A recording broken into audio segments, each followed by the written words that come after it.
Peace and love, black family. It's the Prince of Pan-Africanism, Dr. Umar Johnson, live and direct, Jackson, Mississippi. It's been a while, but we back. I will be in the building tonight, Medgar Evers Community Center, 6 o'clock. Make sure y'all be in the building, free event. Right now, I'm at the Medgar Evers home, brothers and sisters, the Medgar Evers home. This is where one of our greatest leaders and organizers, what I like most about Medgar Evers, he was an organizer. He didn't just talk. He went into the trenches and organized. Remember, this was the only black leader when M.Ed was murdered, who went to Money, Mississippi, and went from door to door on his own, no security or nothing, investigating the M.Ed murder. Not even your major black leaders went to Money, Mississippi to help out with that situation. They was too afraid to do it, but Medgar Evers did it. All right, so this is a black man I got tremendous respect for, a young brother. Okay, died in his 30s, died in 63. They murdered Malcolm in 65. They murdered King in 68. They got Fred Hampton in 69. So the 60s was just the decade of assassinating black leaders. So let me let y'all. So this is the home right here, Medgar Evers. Y'all know he was shot in his driveway, murdered. June 12th, 1963. These are some pictures from the inside of the home. Okay, I'm assuming that's his car, the white car. A site of tragedy. The driveway and carport of the Medgar Evers family home became the site of unspeakable tragedy shortly after midnight, June 12, 1963. The aerial views show the Evers home at the very top of the photograph. It depicts an assassin. Byron D. Beckwith's car was seen earlier by witnesses at Joe's Drive-In building in the foreground on the left.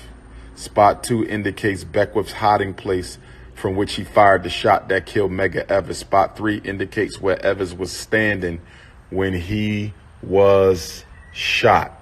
The cars in the driveway are Marley Evers' Chevrolet station wagon and Medgar Evers' Oldsmobile parked behind. When Medgar arrived home late that evening, he removed some T-shirts with the slogan "Jim Crow must go" from his car.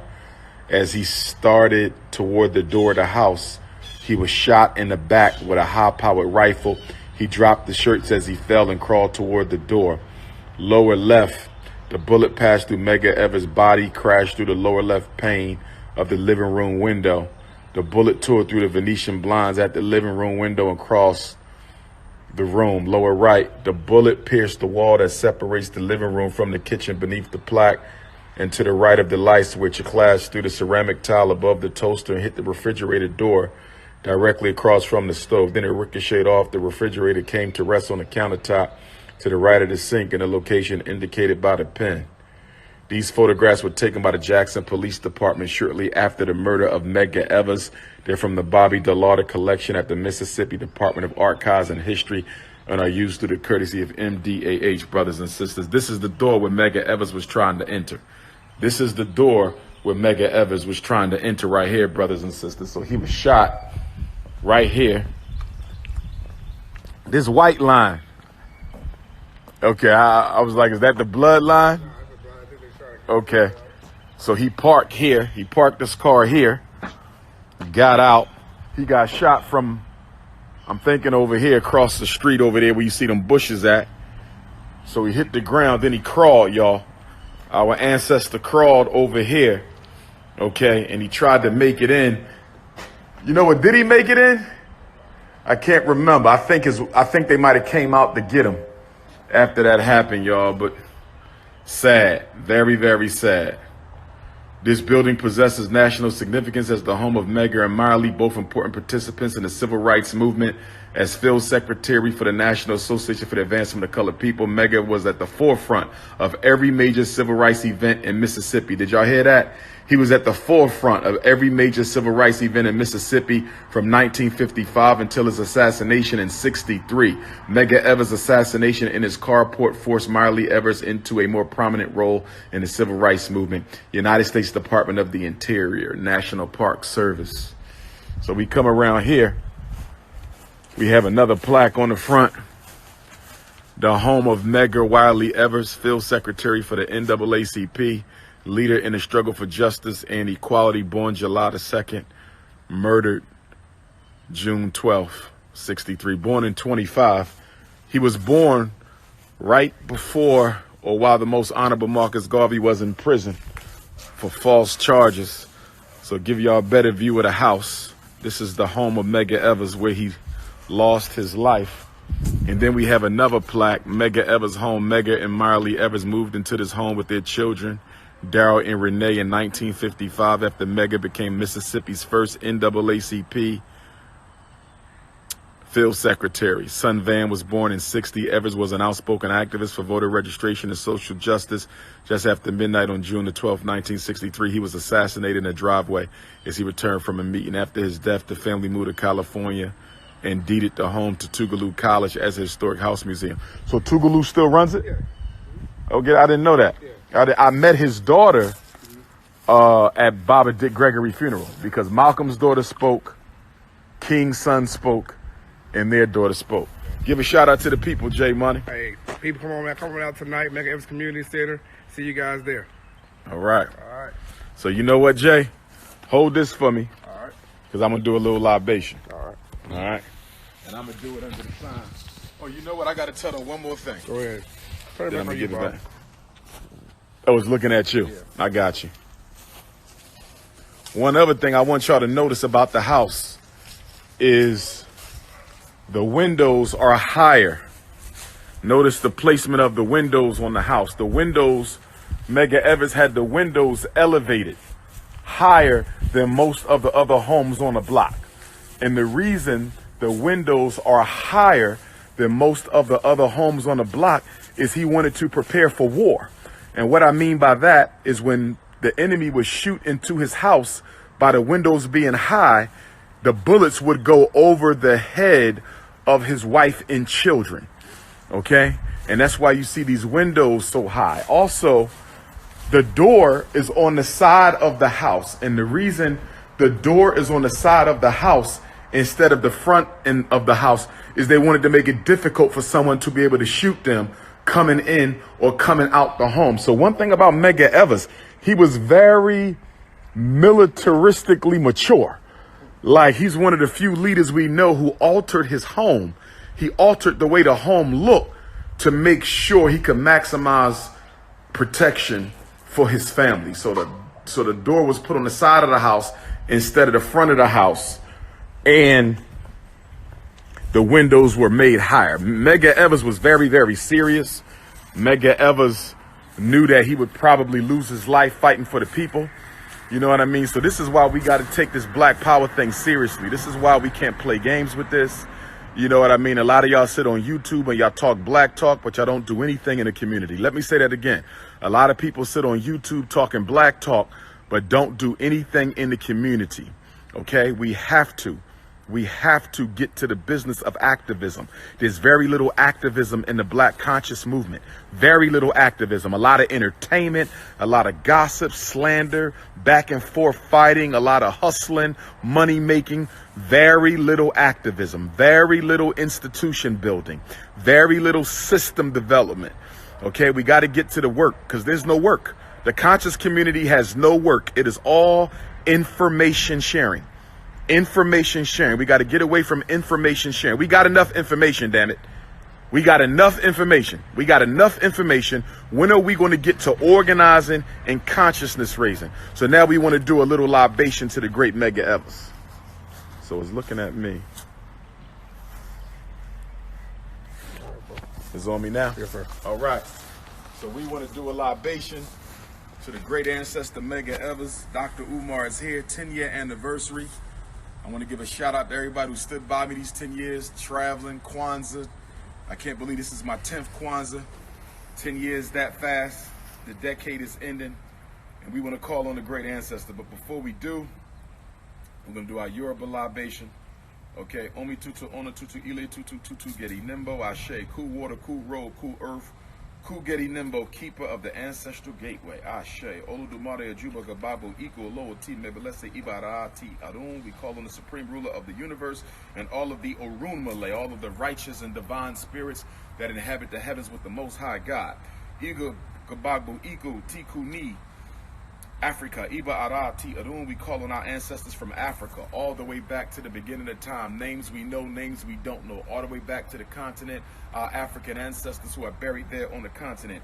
Iba Gababu Iku Tiku Ni Okun, Iba Ara Ti Arun, we call on our ancestors who came through the Middle Passage, the worst human disaster in world history. Those who were raped, maimed, enslaved, beat, thrown overboard, starved to death, diseased, whatever the situation may be. We want to call on our ancestors during the quadricentennial, this 400 years of our experience in America as chattel, property, oppressed people. We want to remember all those ancestors who came over those waters and didn't just come over to the American waters, but went to the Caribbean waters, the British waters, Central South American waters. Ashe.